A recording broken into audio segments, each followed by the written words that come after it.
What you're about to watch is a special private training session for people who bought a copy of my book, Built to Serve. Enjoy. Just a generic Q&A session now to help you, whatever you're struggling with.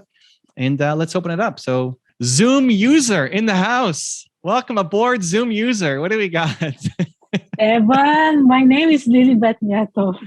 Lily? Yeah. So actually coming from a caregiver line of work, and I'm now going to start coaching, whereas how caregivers can reunite families, especially coming here to Canada, and how they're gonna start Canada in the house. I love it. Okay, great. I'm from Toronto. We're just neighbors. Oh wow, we're neighbors. Yeah. So that's what my idea. But you're spoken about the VA. So I'm thinking where to get the help for a VA. So to set up my back office, and so to make this like already set up before I start my webinar. So two options. One would be any personal connections that you have. A lot of the home care people, at least here in Canada, are from the Philippines. Yeah, that's right. So if you already have connections in there, there's a lot of people in the Philippines also who are doing VA work as well. Okay. So it could be personal connections and saying, let everybody know in your caregiver community that you're looking to hire somebody in the Philippines to help with your VA work. And you might, land on somebody great. The good thing about that is they're connected to the caregiver community already, because they're a friend or a family of somebody who is a caregiver here in Toronto, right? Or Canada. So those are some recommendations. And that's just letting your friends know and letting your customers know, hey, I'm looking to hire somebody who can do this for me. The second is we use Upwork. So UP, like up, and then work is where you can hire people for VA around the world for different projects. If anybody's hiring, like, you can just go a lot faster when you have people helping you, and it doesn't have to cost a lot of money.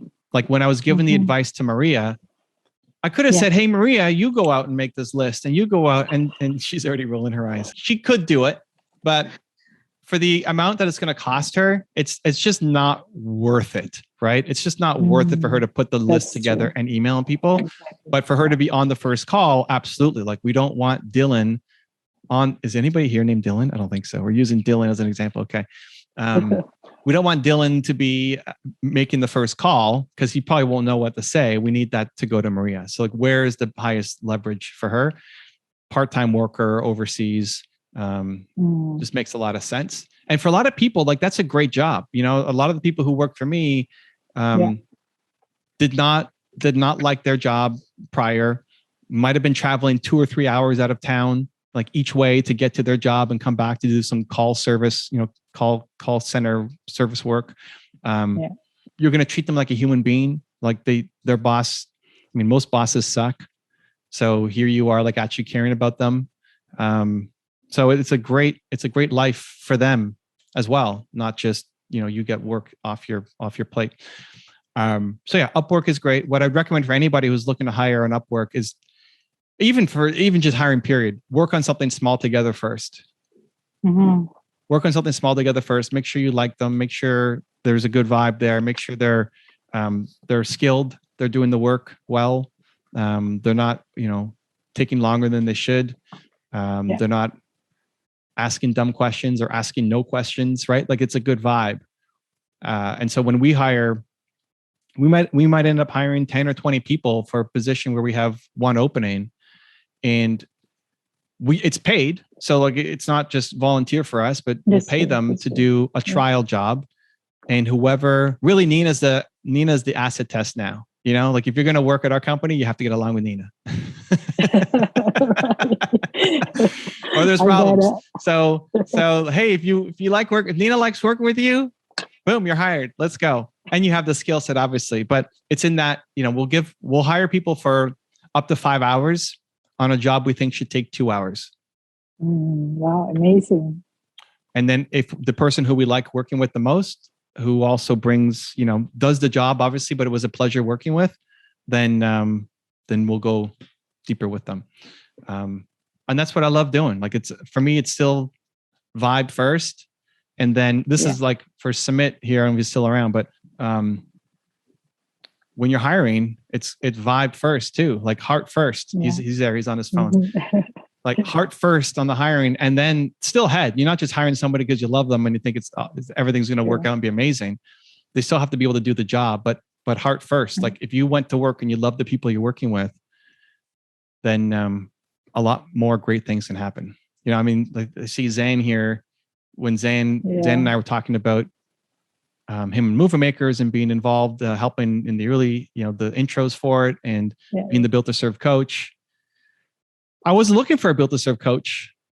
Like I didn't want one. It was not on my roadmap or idea list. Mm-hmm. But Zane was one, just so amazing as a human, pouring so much love into other people, and how much love he had for Built to Serve was amazing. Like he knows the book better than I do.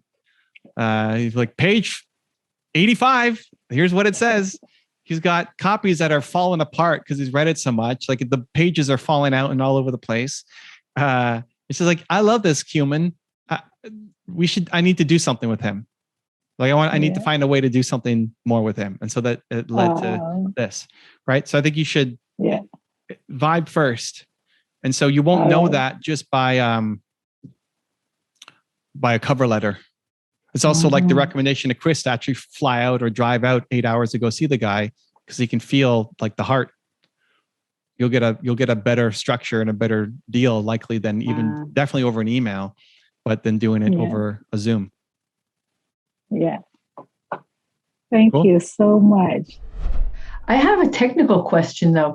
If I want to search for people on Instagram in my niche, because I also work with women that are wanting to release weight and more emotional eating, and it's a sensitive issue. Do I just in the search put hashtag what I'm looking for, and then what happens? Or tell me what to do, like the technical piece. Yeah. So in the search bar at the top, it depends if you're using desktop or mobile, but still you can search. You put in hashtag emotional eating. But then it'll often bring me to like somebody who's, like I just put in women weight loss, and then it comes to some, like a coach that's her page. So it'll give you options. You can do people, and it'll also say hashtags. You can click on the hashtags and then see.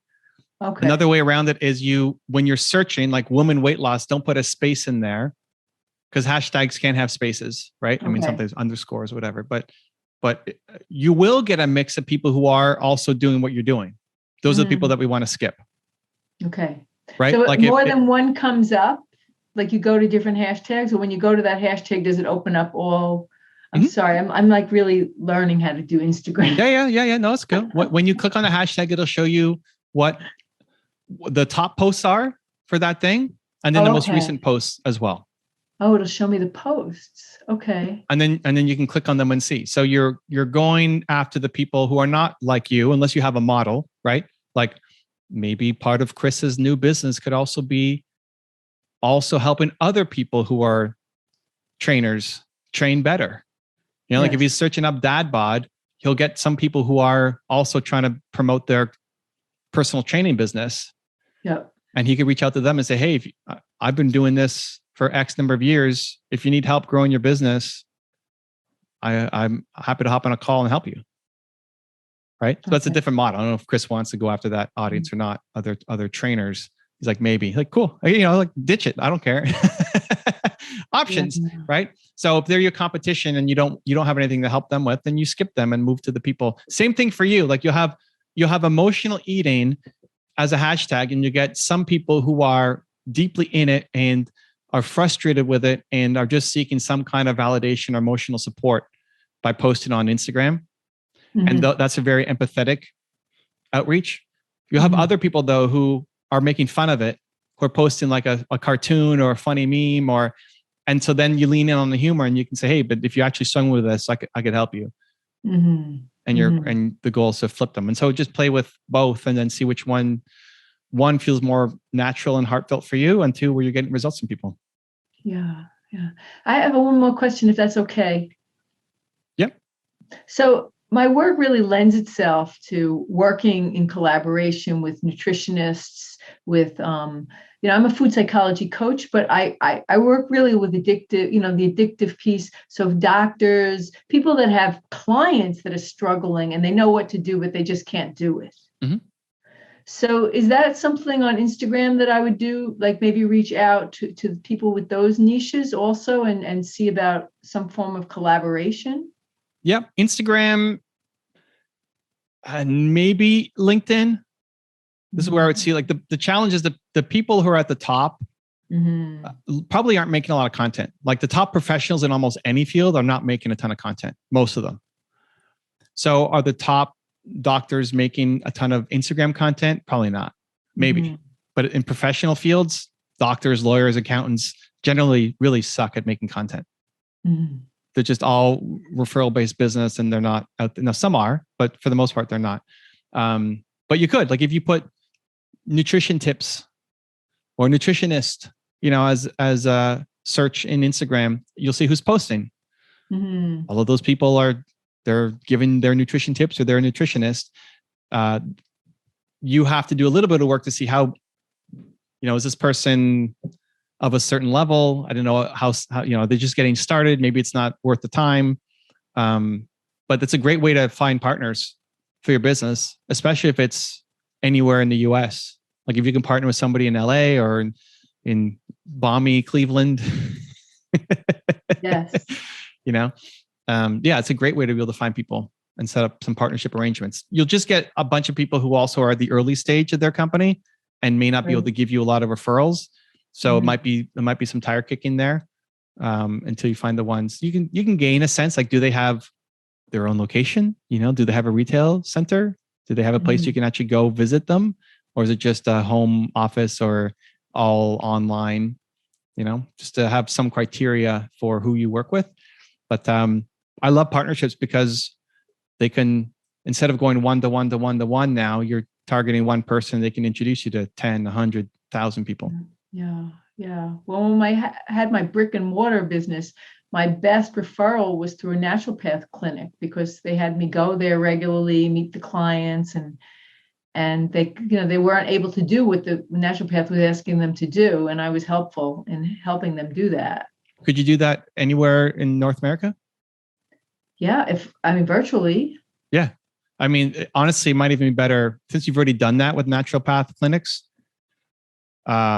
I would look at hiring a VA to make a list of every naturopath clinic in North America,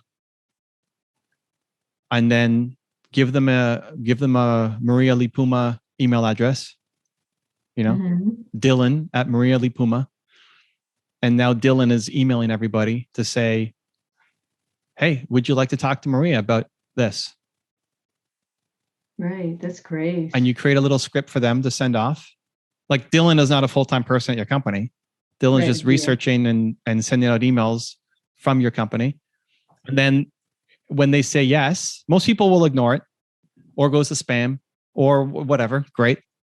And then some people will say, okay, yeah, let's hop on a call. And then Dylan gives it to you and Maria takes over. Honestly, if you have that model already worked out, it's already happened for you, that'll be faster for you to grow your business. And I can use testimonials and all that All you need to do is get somebody on a call because you've already done it before. That'll be much faster than doing it through social media. Okay. So hiring a VA to get me a list of the naturopaths in North America and sort of create an email that they can just send out, inviting them to have a chat with me.